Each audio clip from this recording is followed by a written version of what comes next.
Assalamualaikum semua. Hari ni saya nak kongsikanlah cara saya buat lepak labu. Okey, jom kita tengok caranya. Ni saya nak buat kuih tradisional, orang kata dulu-dulu. Kuih orang kata nenek-nenek kita selalu duk buat deh. Iaitu kita nak buat lepak labu.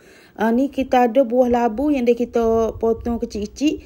Dan kita akan rebuh labu kita ni sehingga buah labu kita ni dia empuk.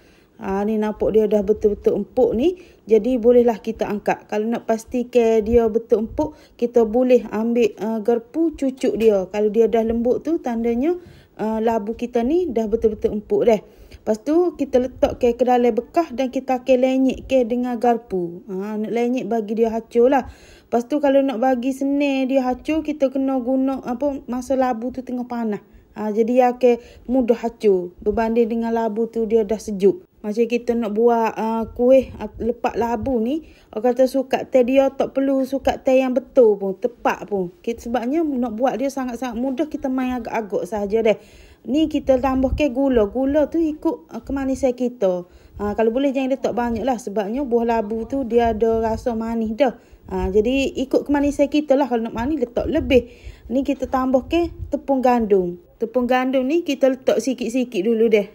Kita takutnya kalau kita letak banyak ni akan jadi kerah pula. Buah labu kita tu bila kita lenyek dia hacur, dia keluar ke air. Dia lembut, dia lembek, dia ada air labu tu deh. Jadi kita tak perlu nak tambah ke air lah. Jadi cukup sekadar kita letak tepung, kita gaul ke bagi sebati, kita tengok adunan kita tu pekat, kira okey. Ni saya tambah secubit garam lah untuk naikkan rasa lemuk dia.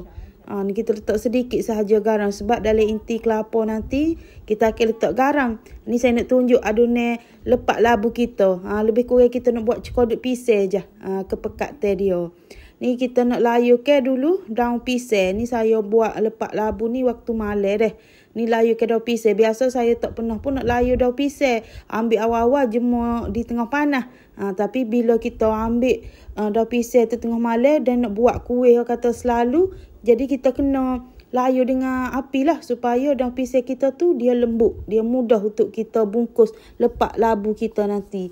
Ni kita sediakan kelapa parut. Lepas tu kita letak sedikit garam. Kita gaul lah bagi dia sebati. Kelapa parut tu saya tak kukuh pun. Tak perlu nak kukuh pun deh. Ni kita ambil daun pisang yang kita layukan. Lepas tu kita letak lah adunan lepak labu kita. Lepas tu ambil kelapa parut tadi letak di tengah-tengah. Lepas tu balut lah macam biasa. Macam kita nak balut tepung bungkus tu. Awak boleh tengok lah saya tunjuk ni deh. Ni kalau daun pisang kita kalau kita layu guna api dia nampak hitam-hitam gini lah. Tu yang saya tak berapa suka sangat nak layu dengan api. Saya lebih suka jemur sekejap di tengah panas. Bila jemur tu dia layu kata daun pun dia tak hitam. Jadi ni kita nak buat tergesa-gesa gini tengah malam ni. Jadi terpaksa lah layu dengan api. Kalau tak layu jadi susah nak bungkus.